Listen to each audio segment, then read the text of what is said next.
திருநீரில் மறந்திருக்கு தெரியுமா? அதை தினம் அணிந்தால் புகழிருக்கு புரியுமா? கந்தன் திருநீரில் மறந்திருக்கு தெரியுமா?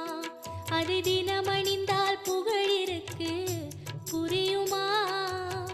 கந்தன் திருநீரில் மறந்திருக்கு தெரியுமா?